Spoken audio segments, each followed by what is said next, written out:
Hello दोस्तों, स्वागत है आप सभी का हमारे यूट्यूब चैनल करियर ग्रो में। उम्मीद करता हूँ आप सभी के नंबर अच्छे आए होंगे। 80 प्लस तो आए ही होंगे और किसी कारणवश नहीं आए तो कोई बात नहीं। चलती रहती है तैयारी। हालांकि आप सबको पता है आंसर की आ चुकी है एमपी हाई कोर्ट स्टेनो और असिस्टेंट ग्रेड 3 के एग्ज़ाम की।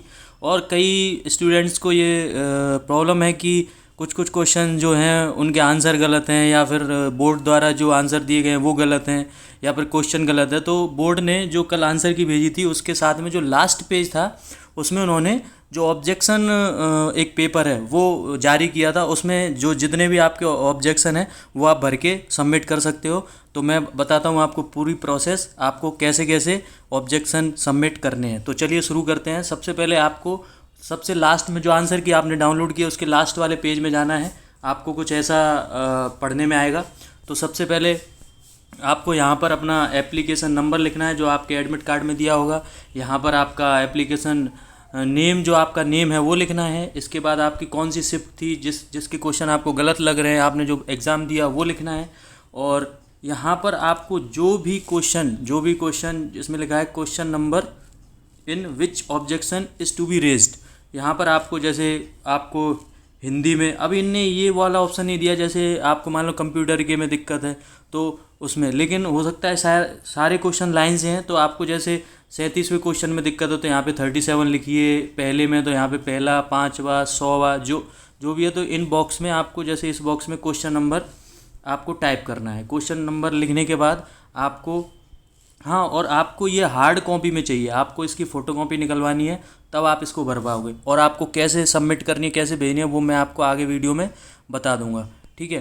तो इसके बाद आपको यहाँ पर आपने क्वेश्चन नंबर लिखने के बाद जितने भी आपके क्वेश्चन गलत हैं वो सारे नंबर लिखने के बाद आपको रीज़न सेलेक्ट करना है कि उस क्वेश्चन में क्या गलत है। जैसे कि आपको लगता है कि जो उन्होंने आंसर प्रोवाइड किया है वो गलत है तो आपको उसके नीचे ऐसे टिक करना है जितने भी क्वेश्चन है आपको लगता है।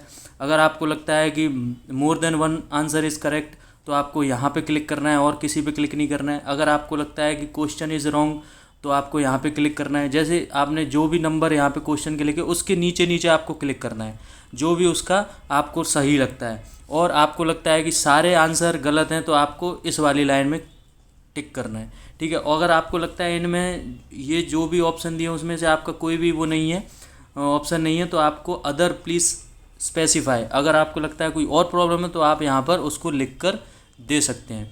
इसके बाद आपको उन्होंने एक ऑप्शन और दिया है कि आप जो आपकी जो ऑब्जेक्शन आया है और आपने चेक किया है कि वो गलत है तो वो सोर्स है, जैसे आपने लूसेंट की बुक में पढ़ा है, आपने इंटरनेट पे सर्च किया, वो आपको यहाँ पर लिखना है। जो भी क्वेश्चन है वो क्वेश्चन नंबर डाल के आपको यहाँ पे उसका सोर्स लिखना है कि आपको कैसे पता कि वो सही है। इसके बाद आप पूरा करने के बाद यहाँ पर आपको सिग्नेचर करने हैं, डेट लिखने हैं, एप्लीकेशन ग्रुप लिखना है। और इसमें इन्होंने ये भी दिया है कि please annex to second sheet if required.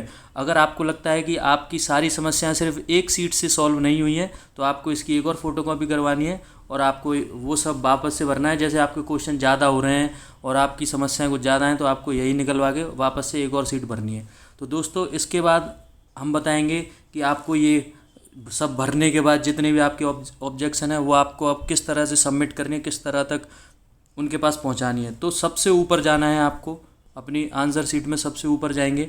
सबसे ऊपर जाने के बाद इस नोटिफिकेशन में इन्होंने लिख के दिया है कि ये आंसर की जो है वो किस पेपर की थी वो लिखा है। और इसके बाद लिखा है if any candidate wishes to make any objection ETC regarding any model answer key ही सी, मतलब जो भी उन्होंने लिख के दिया है। इसके बाद इन्होंने लिखा है कि sign writing submit to the exam cell MP High Court Jabalpur via only post या बाई हैंड।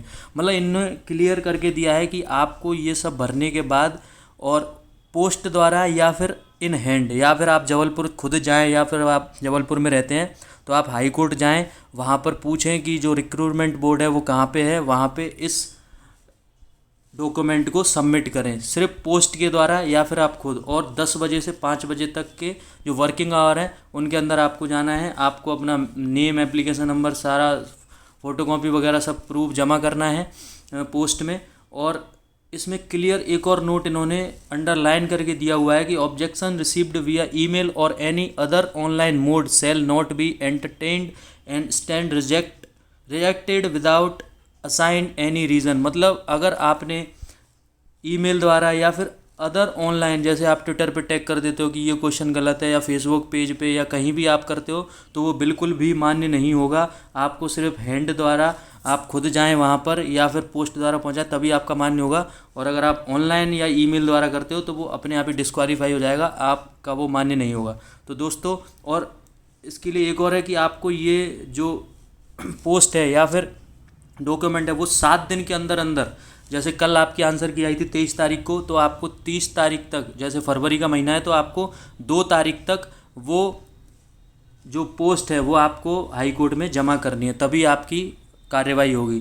तो दोस्तों, जैसे एक क्वेश्चन वो था कि मैं में कौन सा सर्वनाम है, वो लोगों को गलत लग रहा है, उसमें पुरुषवाचक है लेकिन हाई कोर्ट ने निजवाचक माना है। तो इस तरह से आप अपने क्वेश्चन जो भी आपको दिक्कत आ रही है वो आप इसमें डाल सकते हैं और भेज सकते हैं। और आप हमसे भी पूछ सकते हैं कि सर ये क्वेश्चन गलत है या सही है, तो हम उसका उत्तर हम आपको कमेंट बॉक्स में देंगे, और अगर ज़रूरत पड़ी तो अगली वीडियो बनाएंगे।